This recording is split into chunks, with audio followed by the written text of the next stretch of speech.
آج ساری دنیا میں مسلمانوں کے اسلام اور اسلامی تعلیمات پر روک لگانے کی کوشش کی جا رہی ہے۔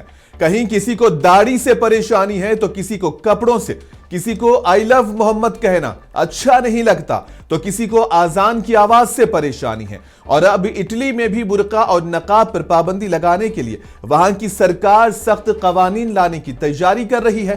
اٹلی کی حکمران جماعت برادرز آف اٹلی نے پارلیمنٹ میں ایک نیا بل پیش کر دیا ہے۔ اس میں عوامی مقامات پر برقع اور نقاب پہننے پر پابندی کی تجویز ہے۔ وزیر اعظم جارجیو میلونی کی پارٹی کا کہنا ہے کہ یہ قانون مذہبی جنونیت کو روکنے کے لیے متعارف کرایا جا رہا ہے۔